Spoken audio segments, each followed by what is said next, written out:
Guys मैंने कर दिया पहले ही अटेम्प्ट में सारे प्री क्लियर 2025 के जितने भी बैंकिंग एग्जामिनेशन होते हैं, चाहे वो आपका एसबीआई पीओ हो, चाहे आरबीपीएस पीओ हो, चाहे आरआरबी पीओ हो, और साथ ही साथ ये सब के क्लर्क लेवल एग्जामिनेशन भी। तो पहले अटेम्प्ट में मैंने कैसे किया और कब से स्टार्ट किया था मैंने प्रिपरेशन, पर क्या कोई सच में पहले अटेम्प्ट में अपना सारा प्री क्लियर कर सकता है? अगर वो टॉपर नहीं है तो बिलीव मी गाइस, मैं भी आपकी तरह ही एक एवरेज स्टूडेंट था और मैंने भी अपने पहले अटेम्प्ट में सारे प्री क्लियर्स किए। लेकिन जो सबसे इम्पोर्टेंट बात थी टाइमिंग क्या इम्पोर्टेंट था, क्योंकि मैंने सही टाइम में, मेरे को लगता है कि मैंने स्टार्ट कर दिया था प्रिपरेशन, और वो भी सही गाइडेंस के साथ। गाइडेंस मेरे को कहाँ से मिली वो सब मैं आपको इस वीडियो में बताऊंगा, और वो क्या ट्रिक्स हैं जो आप यूज कर सकते हो अपने प्री को और मेंस को क्लियर करने में विद इन फर्स्ट अटेम्प्ट। तो सबसे पहले बात करते हैं कि मैं आखिर किस टाइमिंग की बात कर रहा हूँ। मैं बात कर रहा हूँ उस टाइमिंग की जब आप स्टार्ट करते हैं। अगर आपकी तरह मैं भी दिसंबर या अक्टूबर या फिर अगस्त में भी स्टार्ट किया होता तो शायद मेरा आरआरबी क्लर्क या पीओ का भी प्री नहीं निकला होता। लेकिन मैंने स्टार्ट कर दिया था फरवरी स्टार्टिंग में ही, ताकि मैं सारे प्री को दे भी सकूं और साथ ही साथ उसको क्लियर कर सकूं। बिलीव मी, मुझे भी विश्वास नहीं हो रहा था कि मेरा फर्स्ट अटेम्प्ट में सारा प्री क्लियर हो जाएगा, क्योंकि आप जिस सिचुएशन में हो उसी सिचुएशन को मैं भी फेस कर रहा था। लेकिन अगर आप इस स्ट्रेटेजी को फॉलो करते हैं और अभी से स्टार्ट करते हो अपने आप पे बिलीव करके और रहते हो कंसिस्टेंट इस स्ट्रेटेजी से, तो बिलीव में आपका प्री के साथ साथ मेंस भी क्लियर हो जाएगा। लेकिन इस वीडियो में मैं खाली प्री के बारे में बात करूंगा, या फिर आप कैसे शुरुआत कर सकते हो अपने बैंकिंग के फाउंडेशन को, उसके बारे में बात करते हैं। तो चलो पहले स्ट्रेटेजी की तरफ चलते हैं, जो कि है क्लियरिंग द फाउंडेशन। सबसे पहले फाउंडेशन क्लियर करो अपना। वो कैसे होगा? सबसे पहले आप क्या करो कि जो भी सिलेबस है बैंकिंग एग्जामिनेशन, आप एसबीआई पीओ का टारगेट करके चलो, उसका सिलेबस डाउनलोड कर लो और उसके एक एक टॉपिक को आपको पढ़ना है डेली में। कॉन्ट्स, रीजनिंग और इंग्लिश, ये सब में आपको बहुत फोकस करना है स्टार्टिंग के मंथ में।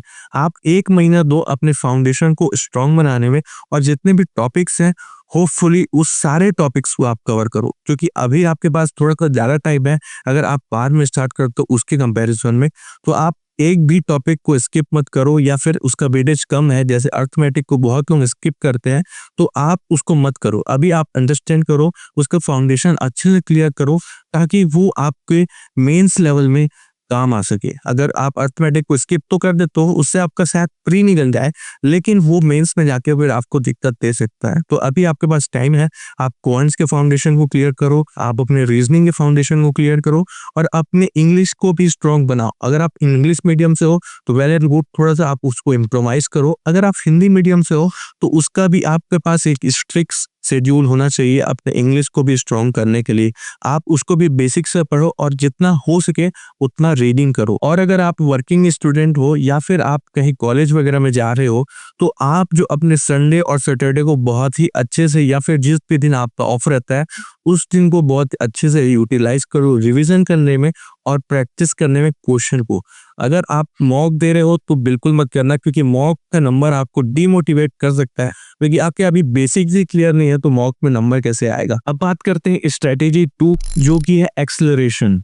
इस स्ट्रेटेजी में करना क्या है, आपको ज्यादा से ज्यादा क्वेश्चन सॉल्व करने हैं rather देन फाउंडेशन पे ध्यान देने के। क्योंकि आपने फाउंडेशन एक बार क्लियर कर लिया है तो बस आपको उसको रिवाइज करना है, और अगर आप क्वेश्चन ठीक ठाक अमाउंट में कर रहे हो तो आपका फाउंडेशन ऑटोमेटिकली रिवाइज होते रहेगा। आपको डेली टारगेट्स बनाने हैं कि आपको 5 डीआई, 5 पजल्स करने ही करने हैं, और 2 आरसी आपको करने ही करने हैं। उसके साथ भी जो आपको एक्स्ट्रा टाइम मिलता है उसमें आप यूट्यूब के लेक्चर्स देख सकते हो, क्वांट्स के लेक्चर देख सकते हो, रीजनिंग के लेक्चर देख सकते हो। लेक्चर देखना क्यों इंपॉर्टेंट होता है? क्योंकि अगर आप बिगनर हो तो आपको ट्रिक्स नहीं पता है। अगर आपका मैथ्स वीक है तो आप उसको बेसिक मैथमेटिक्स से सॉल्व करोगे, और अगर आप बेसिक मैथमेटिक्स से सॉल्व करोगे क्वेश्चन को, तो मुश्किल से 15 क्वेश्चन हो पाएंगे आपके एग्जामिनेशन में, और वो आपके कट ऑफ को कभी भी क्लियर नहीं कर पाएगी। तो लेक्चर देखना इसलिए इंपॉर्टेंट हो जाता है क्योंकि उसमें सर लोग आपको नए नए ट्रिक्स बताते हैं, शॉर्टकट्स बताते हैं, रेशियो, परसेंटेज, फ्रैक्शन, ये सब का यूज बताते हैं, जिसको आप क्वेश्चन में करके आसानी से 30 से 1 मिनट में क्वेश्चन को सॉल्व कर सकते हो। और अगर अब मैं बात करूं रीजनिंग की, तो रीजनिंग में अगर आप लेक्चर नहीं देखते हो तो पजल्स हो गया, सीटिंग अरेंजमेंट्स हो गए, वो आपको इतनी ज्यादा डिफिकल्ट लगेगी, इतनी ज्यादा टाइम कंज्यूमिंग लगेगी कि आपको लगेगा कि मेरे से रीजनिंग कभी बन नहीं सकता है। लेकिन बिलीव करो भाई, जो पजल्स आपको बनने में अगर आधा घंटा, 15 मिनट, 20 मिनट भी लग रही है या बन ही नहीं रही है, उसको पजल्स को बनाने में लोगों को 2.5 मिनट से 3 मिनट तक लगता है, क्योंकि उन्होंने काफ़ी ज़्यादा प्रैक्टिस किया रहता है। तो अगर मैं आपको यूट्यूब टीचर्स के बारे में बताऊँ तो आप अंकुश लामा सर को प्रेफ़र कर सकते हो, बहुत सारे लोग उनको प्रेफ़र करते हैं। मैं लेकिन पुनीत सर रीज़निंग वाला को प्रेफ़र करता हूँ। वो जो रीज़निंग पढ़ाते हैं वो काफ़ी इंटरेस्टिंग वे में पढ़ाते हैं, जिससे आपको रीज़निंग कभी भी बोर नहीं लगती। ये मेरी पर्सनल ओपिनियन है। अगर आपको फॉलो करना है तो आप दोनों में से किसी को भी फॉलो कर सकते हो, या कोई तीसरा टीचर भी आपको मिल जाता है तो उसको भी कर सकते हो। बस आपको कॉन्सेप्ट अच्छे से समझ में आना चाहिए। वो डिपेंड करता है कि आपको किससे समझ आ रहा है। और इंग्लिश की अगर मैं बात करूँ तो सब एक ही नाम आपको बताएँगे, नमिता बंसल मैम।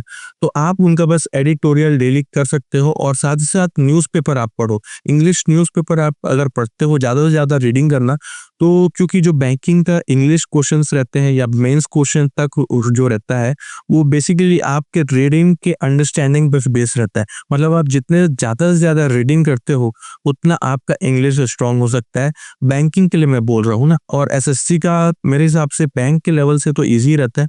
अगर आप उसकी भी प्रिपरेशन कर रहे हो, तो आपको दोनों ही जगह एडवांटेज हो जाएगा इंग्लिश में। अब आते हैं अपने तीसरे स्ट्रेटेजी को, जिसको मैं नाम देता हूँ बीस्ट मोड स्ट्रेटेजी। इस स्ट्रेटेजी में आपको करना क्या होता है कि जितने भी आपने क्वेश्चंस प्रैक्टिस किए हैं, अब मैं बोलता हूँ आपको अब मॉक देना चाहिए। आप पहले भी दे सकते हो सेकंड स्ट्रेटेजी में भी, लेकिन अगर आप अभी देते हो ना तो आप डीमोटिवेशन फील नहीं करोगे, डीमोटिवेटेड फील नहीं करोगे। ऑल्दो अगर आपके कम नंबर्स आते हैं तो हो सकता है आप डीमोटिवेटेड फील करो, लेकिन बिलीव मी ऐसा सबके साथ होता है स्टार्टिंग फेज में। तो इस वाली स्ट्रेटेजी में आपको करना क्या होता है कि आपको ज़्यादा से ज़्यादा मॉक टेस्ट देने हैं, और साथ ही साथ हर एक मॉक टेस्ट को आपको अच्छे से एनालाइज करना है। जो भी आपसे सही क्वेश्चन बन गया उसको आप इम्प्रोवाइज कैसे कर सकते थे, क्योंकि वहाँ पर एवरेज टाइम वगैरह भी दिखाता है। तो अगर एवरेज टाइम अगर आपका ज़्यादा लग रहा है आपको टाइम, तो आपको क्यों टाइम ज़्यादा लग रहा है, क्या स्ट्रेटेजी हो सकती थी, कहाँ पर मैं गलती कर रहा हूँ, जो गलत क्वेश्चन है या आपसे नहीं बन रहे मॉक टेस्ट में, उसको आप कैसे इम्प्रोवाइज कर सकते हो, वो भी देख सकते हो। तो एनालिसिस मस्ट टू डू है। आपको अगर एनालिसिस नहीं करते हो, खाली मॉक दिए जा रहे हो, तो आपके वो वीकनेस को इम्प्रूव कभी नहीं करेगा, जिससे आपका जो रैंक है या फिर प्री है वो क्लियर शायद कभी हो भी जाए तो मेंस में आपको दिक्कत आ सकती है।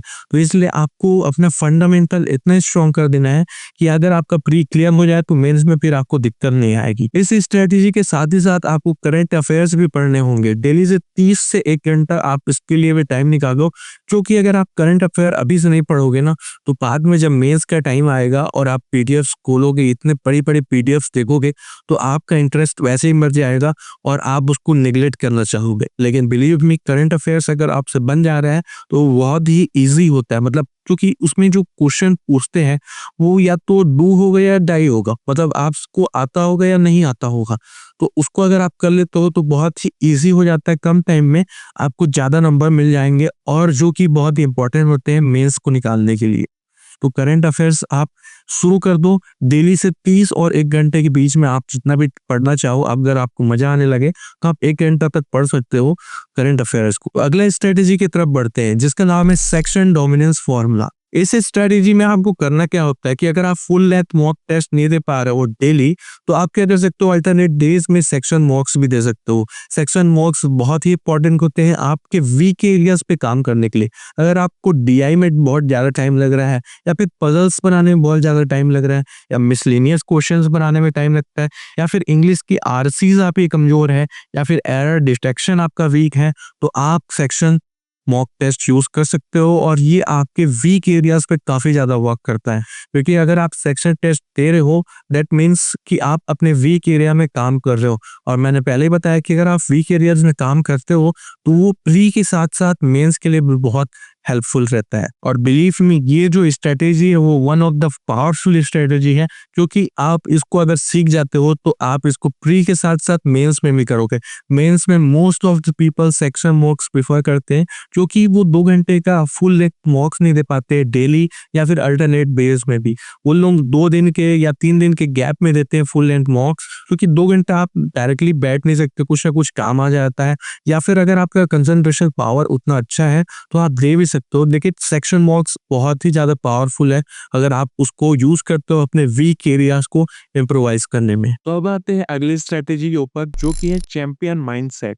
कभी भी आप कोई से भी कॉम्पिटिटिव एग्जाम की प्रिपरेशन कर रहे होते हैं तो सबसे ज्यादा चैलेंजिंग पार्ट जो होता है वो होता है मेंटल हेल्थ। अगर आप इस पार्ट को फोकस नहीं करोगे या फिर इस वीडियो को स्किप करके यहीं पे चले जाओगे तो आप आधे लोगों से कॉम्पिटिशन हार जाओगे, क्योंकि मेंटल हेल्थ और मेंटल माइंडसेट आपका बहुत इंपॉर्टेंट होता है किसी भी कंपटीशन एग्जाम के लिए। क्योंकि मैंने भी बहुत सारे मॉक टेस्ट दिए हैं, बहुत सारे सेक्शन मॉक्स दिए हैं, उसमें अगर आपके कम नंबर आ रहे हैं या फिर कोई से भी क्वेश्चंस आप लाइव अटेम्प्ट कर रहे हो तो बहुत ही टाइम लग रहा है, बहुत ही देर लग रहा है, जो कि अगर आप प्री में उतना टाइम लगाओगे तो मेंस में तो फिर हो ही गया। इसीलिए मेंटल हेल्थ और मेंटल माइंडसेट बहुत इंपॉर्टेंट है।